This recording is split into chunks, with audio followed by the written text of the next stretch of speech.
Video like जरूर कर लीजिए और ऐसे वीडियो लगातार फ्री में पाने के लिए चैनल को तुरंत सब्सक्राइब कर लीजिए और बेल आइकन को जरूर टैप कर लीजिए ताकि आगे भी सारे वीडियो आपको मिलते रहे। यूट्यूब में फॉलो करते हैं तो प्लीज ये वाला फ्री टेलीग्राम चैनल जरूर ज्वाइन कर लीजिएगा। सारे नोटिफिकेशन सारे अपडेट यहीं पे आते हैं, ध्यान रखिए। नमस्कार दोस्तों, स्वागत है आपका यूपीपीएससी बेस्ड ऑनलाइन कोचिंग के इस यूट्यूब चैनल पर। आज की इस वीडियो में हम लोग आरओ जो प्रारंभिक परीक्षा हुई थी 2014 में, उसके सामान्य हिंदी के 60 प्रश्नों का डिस्कशन करेंगे। देखिए, अब आरओ की परीक्षा सिर्फ और सिर्फ 7 दिन बची है। जितनी तैयारी आपको करनी थी आपने कर लिया है। अब बचे हुए समय में ना आपको सिर्फ और सिर्फ रिवीजन करना है। हाँ, अगर अभी भी आपने मॉक टेस्ट नहीं लगाया है तो बचे हुए समय में 7 दिन में अगर आप एक डेली लगाते तो 7 मॉक टेस्ट आप लगा पाएंगे। देखिए, मॉक टेस्ट लगाने से क्या होगा, जो टाइम मैनेजमेंट है वो आप सही से कर पाएंगे, पहली चीज़। दूसरी चीज़, जो सिली मिस्टेक्स होती है मॉक लगाने के बाद जब आप एनालिसिस करेंगे ना, तो आपको दिखेगा कि 1-2 क्वेश्चन ऐसे थे जिसमें आपने सिली मिस्टेक किए, वो चीज़ दूर हो जाएगा। इससे आपके सिलेक्शन के चांसेस बढ़ जाएंगे। तो अगर आप चाहते हैं कि बचे हुए 7 दिनों में आप मॉक टेस्ट लगाएं तो इसके लिए आप स्टडी फॉर सिविल सर्विसेज के मॉक सीरीज को फॉलो कर सकते हैं। अगर आपको अतिरिक्त जानकारी प्राप्त करना है मॉक टेस्ट के बारे में तो आप इनमें से किसी भी नंबर पर कॉल या व्हाट्सएप कर सीरीज की जानकारी प्राप्त कर सकते हैं। ये ज्ञान सर का व्हाट्सएप नंबर है, आप यहाँ से व्हाट्सएप के माध्यम से भी जानकारी ले सकते हैं। चलिए अब बढ़ते हैं अपने प्रश्नों पर। देखिए, कुल 60 प्रश्न होने वाले हैं। आप वीडियो को पॉज कीजिएगा, प्रश्नों को सॉल्व कीजिएगा, उसके बाद आगे बढ़िएगा और 60 में से आपके कितने प्रश्न सही होते हैं कमेंट करके ज़रूर बताइएगा। और भरपूर कोशिश कीजिएगा कि आपका कम से कम 53-54 से ज़्यादा प्रश्न सही होना चाहिए। अगर 55 नहीं पहुँचता है तब, और जो अभ्यर्थी 55 प्लस होते हैं भाई, उनके लिए तो फिर बहुत ही अच्छी न्यूज़ है क्योंकि उन्होंने अच्छी तैयारी कर रखी। चलिए अब प्रश्नों को देखते हैं। देखिए, पहला प्रश्न दिया, विशेषण जिस संज्ञा शब्द की विशेषता बताता है उसे क्या कहते हैं। तो विशेषण जिस संज्ञा शब्द की विशेषता बताता है उसे विशेष्य कहते हैं। बहुत ही सामान्य सा प्रश्न है। विशेषण विशेष्य अपने चैप्टर में ही पढ़ा है। दूसरा प्रश्न यहाँ पर दिया, निम्नलिखित में से कौन सा शब्द विशेष्य है। विशेष्य मतलब संज्ञा के जैसे प्रयोग किया जा सकता है। देखिए यहाँ पे आसीन, अब जब भी ऐसे शब्द आए ना तो आप उनके सामने एक विशेषण या विशेष्य जोड़ने की कोशिश कीजिएगा। आसीन, ये विशेषण दिख रहा है, जैसे आसीन व्यक्ति, आसीन राजा, है ना। अग्नि, अग्नि को अगर देखेंगे तो सीधी सी बात है, अग्नि मतलब आग, ये क्या है, ये विशेष है। इसके बाद मधुर, जैसे मधुर फल, कर्मठ व्यक्ति, तो ये सब देखिए ये किसका काम करेगी, ये विशेषण है, ये भी विशेषण है, ये भी विशेषण है। जो अग्नि शब्द है ये क्या है, विशेष है, तो दूसरे का बी सही उत्तर बनेगा। अगले प्रश्न पर आते, प्रश्न संख्या 3 यहाँ पर दिया है कि ठंडा पानी ठंड पैदा करता है। इस वाक्य में कौन सा शब्द विशेष्य है। देखिए, ठंडा पानी ठंड पैदा करता है।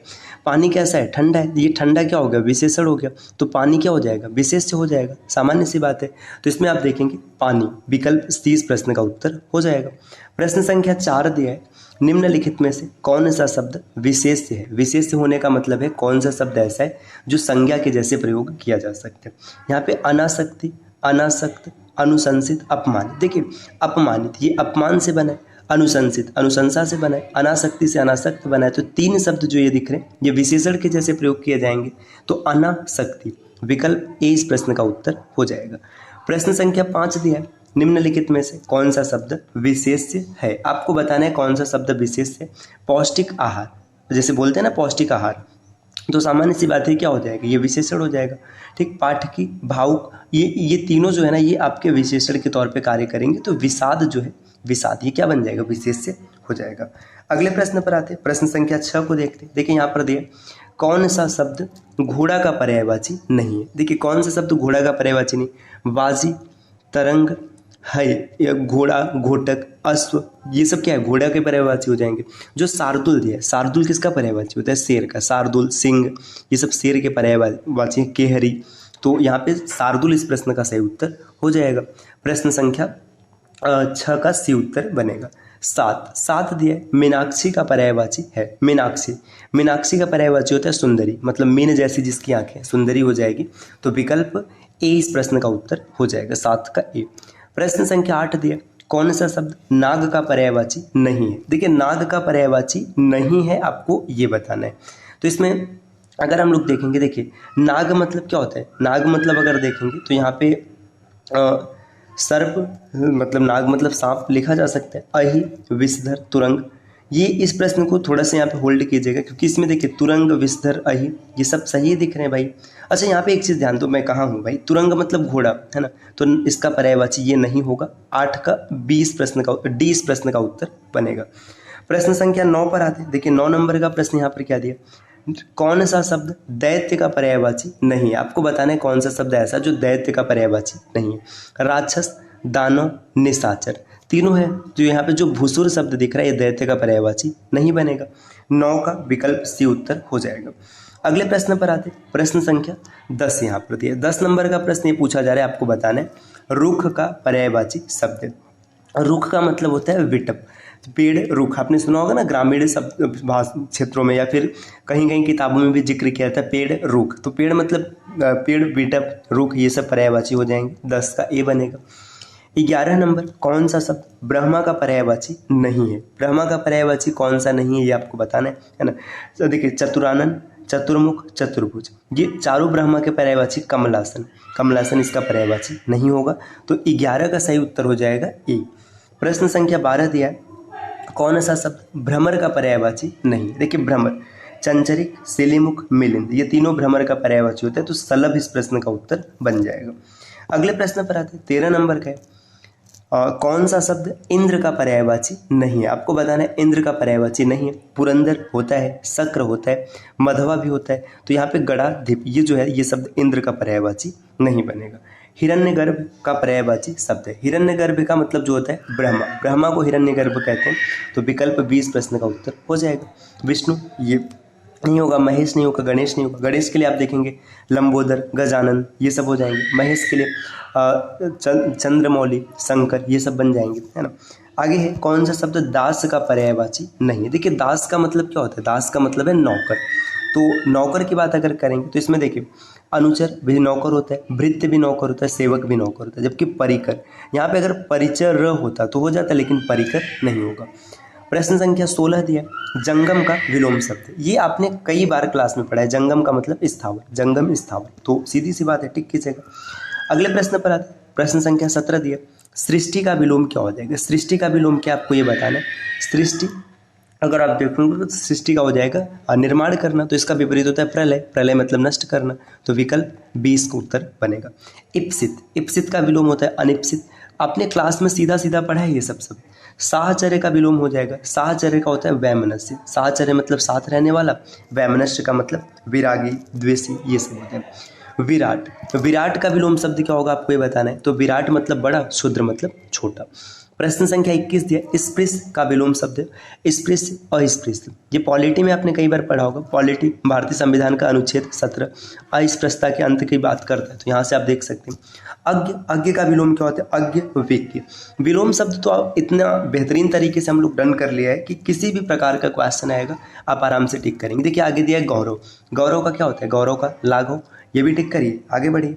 अगले क्वेश्चन पर आते हैं। क्वेश्चन नंबर 24 यहाँ पर दिया, बहिरंग। बहिरंग की बात करेंगे तो बहिरंग का विलोम अंतरंग हो जाएगा, ऑप्शन बी। ग्रस्त का विलोम ग्रस्त, मुक्त, विकल्प सी। अब प्रश्न संख्या 26 यहाँ पर दिया, निम्नलिखित वाक्यों में शुद्ध वाक्य है। 4 वाक्य यहाँ पर दिए, आपको बताना है कि कौन सा शुद्ध वाक्य है। मेरे घर के पास एक हलवाई की दुकान है। मेरे घर के पास एक हलवाई की दुकान स्थित है। मेरे घर के पास एक हलवाइयों की दुकान है। मेरे घर के पास हलवाई की एक दुकान है। एक चीज़ ध्यान देना, मेरे घर के पास एक हलवाई की दुकान है। अब भाई एक हलवाई की दुकान तो नहीं होगा, हलवाई की एक दुकान होगा। तो इसके कारण ये गलत हो गया। मेरे घर के पास एक हलवाई की दुकान स्थित है, इसके कारण गलत हो गया। मेरे घर के पास एक हलवाइयों, ये प्लूरल, ये गलत हो गया। देखिए मेरे घर के पास हलवाई की एक दुकान है, ये बिल्कुल सही है। तो ऑप्शन डी इसका उत्तर बनेगा। प्रश्न संख्या 27 दिया, निम्नलिखित वाक्यों में शुद्ध वाक्य आपको ये बताना है। श्री कृष्ण के अनेकों नाम है। भगवान श्री कृष्ण के अनेकों नाम का उल्लेख मिलता है। श्री कृष्ण के को अनेकों नामों से पुकारा जाता है। देखिए अनेक, अनेक शब्द जो है ये बहुवचन हो चाहे एक वचन हो, इससे बहुवचन नहीं किया जाता है। तो अनेकों के कारण गलत है, यहाँ भी गलत है, यहाँ भी गलत है। श्री कृष्ण के अनेक नाम है, विकल्प डी उत्तर बनेगा। प्रश्न संख्या 28 दिया है, निम्नलिखित वाक्यों में शुद्ध वाक्य है, आपको ये बताना है। देखो फूलों पर भौरे भिनभिना रहे हैं।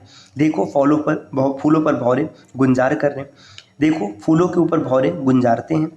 देखो फूलों के ऊपर भौरे भिनभिना रहे हैं। देखिए भौरों का जो भिनभिनाना है इसको गुंजार करना कहते हैं। तो इसके कारण पहला ये गलत हो गया, दूसरा भी गलत हो गया, तीसरा गलत हो गया। तो विकल्प 20 का उत्तर हो जाएगा। प्रश्न संख्या 29 दिया दोस्तों, 29 नंबर का क्वेश्चन है, निम्नलिखित में शुद्ध वाक्य है, आपको ये बता दें। देखिए यहाँ पर दे उसकी शंका का निवारण हो गया, उसकी शंका समाप्त हो गई, उसकी शंका का समाधान हो गया, अब शंका नहीं रहा। देखिए शंका शब्द जब भी लिखा जाता है तो हमेशा शंका का समाधान किया जाता है, ये चीज़ याद रखनी है, शंका का समाधान और समस्या का निराकरण। ये यहाँ से ना क्वेश्चन कई बार आ जाता है, शंका का समाधान और समस्या का निराकरण। तो शंका का समाधान विकल्प सी इसका उत्तर हो जाएगा। अगर ये फैक्ट पता है तो आप डायरेक्ट टिक करेंगे, आगे बढ़ेंगे, नहीं पता है तो फंस जाएंगे। प्रश्न संख्या 30 यहाँ पर दिया हुआ है कि शुद्ध संयुक्त वाक्य का एक उदाहरण है, आपको बताना है इसमें शुद्ध संयुक्त वाक्य का उदाहरण है। देखिए मैं परीक्षा देने के लिए इलाहाबाद जा रहा हूँ, मुझे परीक्षा देनी है अतः दिल्ली जा रहा हूँ, मुझे परीक्षा देनी है और मैं गोरखपुर जा रहा हूँ। देखिए इसमें क्या है, संयुक्त वाक्य निकालना है। तो परीक्षा देने एक वाक्य हो गया, गोरखपुर जा रहा हूँ ये और से जुड़ा है, संयुक्त वाक्य हो गया, विकल्प सी इस प्रश्न का उत्तर बन जाएगा।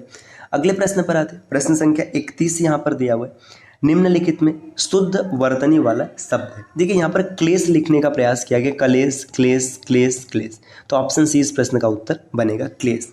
प्रश्न संख्या 32 है, निम्नलिखित में शुद्ध वर्तनी वाला शब्द है, आपको 32 में बताना है कौन सा वर्तनी शुद्ध है। श्रृंगार लिखने का प्रयास किया गया है, तो श्रृंगार का शुद्ध रूप ऐसा होता है, श्रृंगार। अब इसमें देखिए कहाँ पर है, ऑप्शन सी दिख रहा है, तो टिक कीजिए, आगे बढ़िए। 33 नंबर का प्रश्न है, शुद्ध वर्तनी वाला शब्द है उज्ज्वल। उज्ज्वल लिखने का प्रयास किया गया, विकल्प बी जो लिखा गया ये बिल्कुल सही, उज्ज्वल। इसके अतिरिक्त और जितने हैं सब त्रुटिपूर्ण है। अगले प्रश्न पर आते हैं, प्रश्न संख्या 34 दिया, निम्नलिखित में शुद्ध वर्तनी वाला शब्द है। यहाँ पर हिरण्यकशिपु लिखने का प्रयास किया गया, देखिए हिरण्यकशिपु, विकल्प बी इसका सही उत्तर बनेगा। 34 के बाद 35 नंबर का है, शुद्ध वर्तनी वाला शब्द है कवयित्री लिखने का प्रयास किया गया, तो कवयित्री लिखा जाता है, न कि कवियत्री, कवित्री, ये सब तीनों त्रुटिपूर्ण है। प्रश्न संख्या 36 दिया, कनिष्ठा और मध्यमा अंगुली के बीच की अंगुली को क्या कहते हैं, कनिष्ठा। देखिए कनिष्ठा मतलब छोटी अंगुली और मध्यमा मतलब देखिए जैसे मान के चलिए एक यहाँ पे ऐसे ये अंगुलियां बना दिया गया, बस ऑड सा मान लीजिए। देखिए कनिष्ठा ये हो गया, ये छोटी अंगुली है, मध्यमा ये हो गया, ये इसके बाद ये जो अंगुली है ना इसे क्या कहते हैं, इसे अनामिका कहते हैं। कनिष्ठा, अनामिका, मध्यमा, तर्जनी और अंगूठा या अंगुष्ठ। तो यहाँ पे आपको बताना इसे क्या कहेंगे, तो इसे अनामिका कहेंगे, विकल्प डी इस प्रश्न का उत्तर हो जाएगा।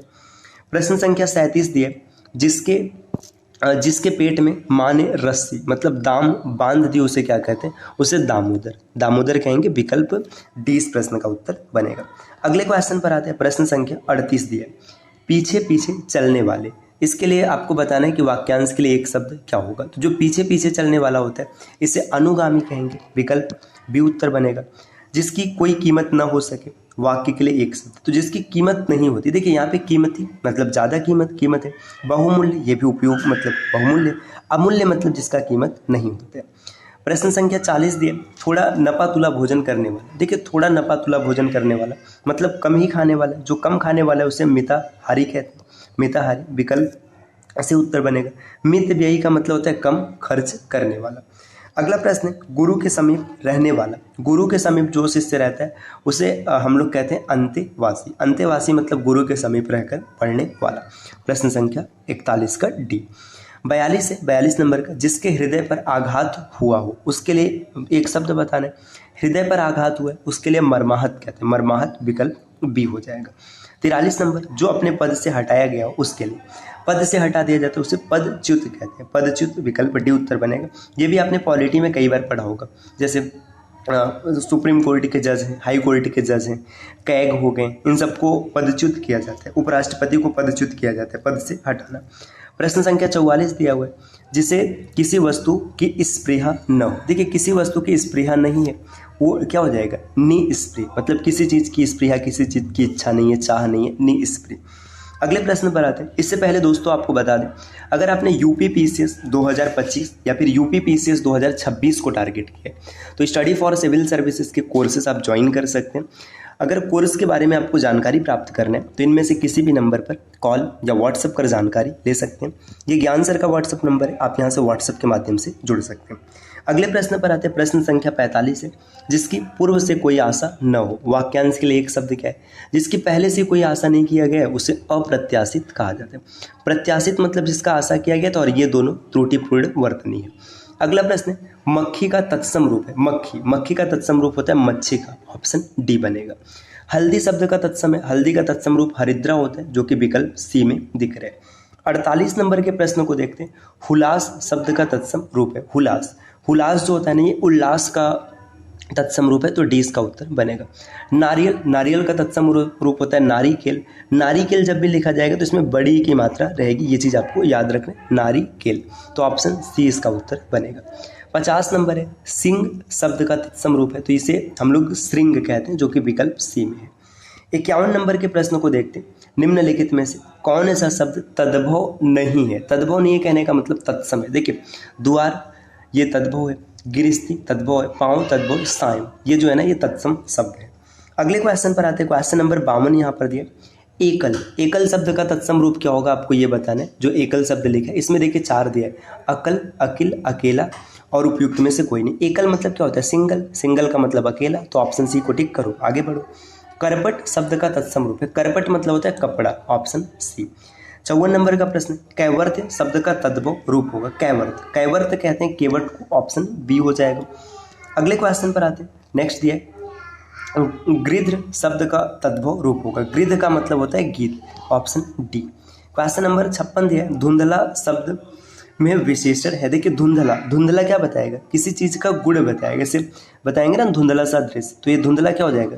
गुण हो जाएगा, तो गुणवाचक विशेषण। सरीखा शब्द में विशेषण, सरीखा भी क्या होगा? सरीखा ये देखिए एक समूह के बारे में बात करें, जैसे उसके सरीखा, उसके जैसा, तो ये समुदायवाचक है, समूह के बारे में बताता है, ऑप्शन सी हो जाएगा। 58 नंबर का प्रश्न, वह नौकर नहीं आया, इसमें क्या विशेषण? देखिए नौकर नहीं आया, देखिए नौकर क्या हो गया? विशेष हो गया, तो इसका विशेषण हो गया वह, ये सार्वनामिक विशेषण है, तो ऑप्शन ए को टिक कीजिएगा। सर्वनाम जब विशेषण का कार्य करता है तो उसे सार्वनामिक विशेषण कहते हैं। प्रश्न संख्या 58 दिया है और 59 दिया है कि तीसरा शब्द में विशेषण है। तीसरा क्या है? संख्या बता रहा है, तो ये संख्यावाचक हो जाएगा। संख्या का मतलब क्रम भी आप बता सकते हैं, तो यहाँ पे देखिएगा ये क्या है? क्रमवाचक। अगला प्रश्न, चौथाई शब्द में किस प्रकार का विशेषण है? देखिए चौथाई ये अपूर्णांक बोधक विशेषण है, ऑप्शन डी को टिक करेंगे। तो 60 प्रश्नों का डिस्कशन हम लोगों ने किया है। तो आपके कितने क्वेश्चन सही हुए कमेंट करके जरूर बताइएगा। उम्मीद है वीडियो आपको पसंद आई होगी। इस प्रकार के वीडियोज़ को लगातार देखने के लिए आप चैनल को सब्सक्राइब कर सकते हैं। और दोस्तों अगर आप यूपीपीएससी या आरओ की टेस्ट सीरीज प्राप्त करना चाहते हैं तो इनमें से किसी भी नंबर पर कॉल या व्हाट्सएप कर जानकारी ले सकते हैं। चलिए फिर मिलते हैं आपसे नेक्स्ट वीडियो में, तब तक के लिए नमस्कार।